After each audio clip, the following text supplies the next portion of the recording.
ফিরে এলাম বিরতির পর। একটু আগেই আমরা দেখিয়েছি সেই রেল দুর্ঘটনার খবর বা রেল দুর্ঘটনার ছবি আমরা দেখিয়েছি।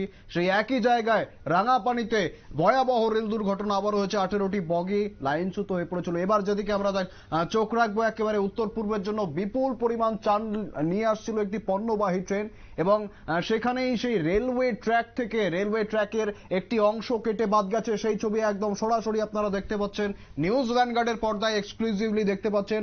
উত্তর পূর্বের জন্য বিপুল পরিমাণ চাল নিয়ে আসছিল একটি পণ্যবাহী ট্রেন এবং সেই ট্রেনের ট্র্যাক যে সেই ট্র্যাক কিন্তু একটি জায়গা নির্দিষ্ট জায়গা থেকে কেটে বাদ দেওয়া রয়েছে এবং সেই নিয়ে কোনো খবর নেই আধিকারিকদের কাছে। জওয়ান যারা ছিলেন সেই জওয়ানদের তৎপরতায় কিন্তু বড় সড় দুর্ঘটনা এড়িয়েছে ট্রেন এবং এমনই ছবি উঠে আসছে আমাদের সামনে। আমাদের সঙ্গে রয়েছে আমাদের প্রতিনিধি শতাব্দী, ঠিক কি জানা যাচ্ছে? একদমই সুখেন্দু, দেখো এই মুহূর্তে দাঁড়িয়ে বলতে পারি যে আতঙ্কের আরেক নাম এবার রেল। কেননা রেল পরিষেবায় রীতিমতো বারবার প্রশ্নের মুখে। অর্থাৎ এই ক্ষেত্রে বলা চলে যে মৃত্যু মিছিল কি আদৌ থামবে না এই রেলে। পরপর এই ছবি সেখানে গতকাল আমরা দেখেছিলাম, তারপর মুহূর্তে কিন্তু আরো একটা ঘটনা ঘটে গেছে যেটা হয়তো বা এখনো অনেকের নজরে আসেনি। তবে সেই তথ্যটা অবশ্যই দেবো, কিন্তু তারই আগে দেখো কিছুক্ষণ আগেই প্রায় তোমার 8 ঘন্টা আগেই কিন্তু দেখেছি যে এই দুর্ঘটনা আরো একবার, যেখানে রাঙামাটিতে কাঞ্চনজঙ্ঘা দুর্ঘটনাস্থলে আরো একবার পড়েছে। তবে তারই মধ্যে গতকাল যে ঘটনাটা ঘটলো, এই ক্ষেত্রে কিন্তু আমি বলতে পারি যে মঙ্গলবার ঝাড়খণ্ডের যে চক্রধরপুরের কাছে লাইনচ্যুত হয়েছে হাওড়া থেকে মুম্বাইগামী তোমার সিএসএনটিডি, তারই মুহূর্তে তারিখ দেখা গেছিল যে মৃত্যু হয়েছে দুজনের এবং পাশাপাশি এদিন কিন্তু আরো একটি ট্রেন দুর্ঘটনার মুখে পড়তে হয়েছে আরো একটি ট্রেনকে, এবং যাকে কেন্দ্র করে পরবর্তী সময়ে যদিও তোমার সেনা জওয়ানদের তৎপরতায় কিন্তু সম্ভব হয়েছে ট্রেন দুর্ঘটনাটি এড়ানো। অর্থাৎ সেখানে তোমার ঘটনাটি ঘটেছে মণিপুরের নদীতে, এমনটাই আমরা খবর পাচ্ছি। তবে তোমার ভারতীয় সেনা জওয়ানদের তৎপরতায় দুর্ঘটনা থেকে বেঁচেছে একটি পণ্যবাহী ট্রেন। আর তাতে শুধুমাত্র যে পণ্য ছিল তা কিন্তু নয়, সেখানে ছিল একাধিক কর্মীরা এবং একই সঙ্গে আমরা যে খবর পাচ্ছি উত্তর পূর্ব ভারতের, দেখো মণিপুর এবং তোমার সে মণিপুর সংলগ্ন যে এলাকাগুলি রয়েছে সেই এলাকাতে কিন্তু গত কয়েকদিন ধরে প্রায় তোমার 2 সপ্তাহ ধরে কিন্তু দেখতে পাচ্ছি লাগাতার বৃষ্টি, কোথাও ধস, কোথাও তোমার বানভাসি হচ্ছে, বহু মানুষ এবং বহু বলা যায় বাড়িঘর ভেসে যাচ্ছে। তাতে কিন্তু দেখা গেছিল অনেক গ্রাম, অনেক এলাকা কিন্তু জলমগ্ন ছিল। সেই থেকে প্রবল বৃষ্টিতে রেল লাইনের প্রায় তোমার 300 মিটার অংশ সম্পূর্ণভাবে ভেসে গেছে। অর্থাৎ ট্রেক বলতে সেখানে কিছুই ছিল না।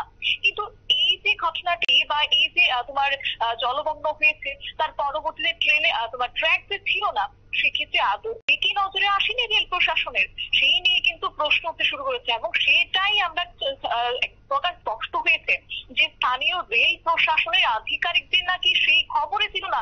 তাহলে কি করছেন তারা? দায়িত্বপ্রাপ্ত চেয়ারে বসে শুধুই কি সেখানে দায়িত্ব খালাস করে দিচ্ছেন এইভাবে একের পর এক আগামী দিনেও খালাস করবেন? এই প্রশ্ন কিন্তু রীতিমতো উঠতে শুরু করেছে। কেননা সেক্ষেত্রে একদিকে তোমার নির্ধারিত সময় অনুযায়ী সেখানে কোংসাঙের দিকে একটি মালগাড়ি আসছিল, আর যার গতি ছিল তোমার ঘন্টায় 45 কিমি। সেখানে ছিল তোমার পণ্যবাহী ব্যক্তিতে মোট তোমার 21টি ওয়াগন ছিল। তাতে উত্তর পূর্ব ভারতের মানুষের জন্য বিপুল পরিমাণ চাল যাচ্ছিল বলে আমরা খবর পাচ্ছি।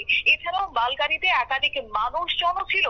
মূলত তোমার চাল চুরি আটকাতে এই ধরনের রেকগুলি রেলের কর্মী এবং অন্যান্যদের তোলা হয়। আর তাদের কাছেও খবর ছিল না যে গোটা ট্রেক লাইন ভ্যানিশ হয়ে গেছে।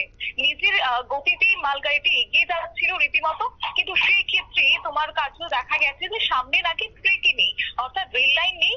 এবং পাশাপাশি বলা যায় সেক্ষেত্রে উপদ্রুত এলাকা হওয়ায় ওই অংশে ভারতীয় সেনা জওয়ানরা টহল দিচ্ছিলেন। তাদের নজরে আসে যে P2, T14 এবং তোমার P1, T15 এর মাঝে একটি সুড়ঙ্গ রয়েছে পাহাড়ের মধ্যে থেকে, এবং সেখানে লোহার ট্র্যাক বা লাইন গুলো সম্পূর্ণভাবে উধাও রয়েছে। তবে সেনা সূত্রে আমরা যেটা জানতে পারছি যে প্রায় তোমার 320 মিটার অংশ এই অবস্থায় ছিল, এবং সঙ্গে সঙ্গেই তারা স্থানীয় রেল প্রশাসনের সঙ্গে যোগাযোগ করার চেষ্টা করেন, কিন্তু বিপর্যয়ের কারণে সেইভাবে যোগাযোগ করতে তারা পারেননি। কিন্তু এরপরে কিন্তু তারা নিজেরাই হাত লাগিয়েছেন। অর্থাৎ সেক্ষেত্রে তোমার কোংশাং থেকে যে জিরিবাম পর্যন্ত ভারতীয় সেনারা মোতায়েন ছিল, সেই জায়গায় ঘটনাস্থল থেকে কিছু দূরে তোমার কাম্বিরন বলে একটি জায়গা রয়েছে, সেখানে দ্রুত সেনা পৌঁছায় এবং মালগাড়িটিকে আটকায়। এরপরে রেল প্রশাসনের কাছে খবর যায়। অর্থাৎ ইতিমধ্যে আমরা যে আরো একটি খবর পাচ্ছি যে ওই লাইন অংশ সম্পূর্ণভাবে ঘিরে দেওয়া হয়েছে। পরবর্তীতে খবর পাঠানো হয়েছে সেখানে লাইন দিয়ে সম্পূর্ণ ট্রেন বন্ধ রাখার জন্য। এরপর রেলের আধিকারিক থেকে কর্মীরা গিয়ে মেরামতের কাজ যদিও শুরু করেন এবং এই ঘটনায় রেলের তরফ থেকে ভারতীয় সেনাদের ধন্যবাদও জানানো হয়েছে। অর্থাৎ চক্রধরপুরের থেকেও এই যে ঘটনা আরো বড় হতে পারত বলে কিন্তু রেল মন্ত্রকের তারা মনে করছেন। একেবারে ধন্যবাদ শতাব্দী। আমাদের প্রতিনিধি শতাব্দী জানাচ্ছিল ঠিক কিভাবে দুর্ঘটনা এড়িয়েছেন এবং বড় সড়ক দুর্ঘটনার কিন্তু সম্ভাবনা এখানেও ছিল। অর্থাৎ ট্রেন আসছে কিন্তু সেই যে ট্র্যাকে ট্রেন আসছে সেই ট্র্যাকই উধাও এবং তা নিয়ে কোনো খোঁজ খবর নেই আধিকারিকদের।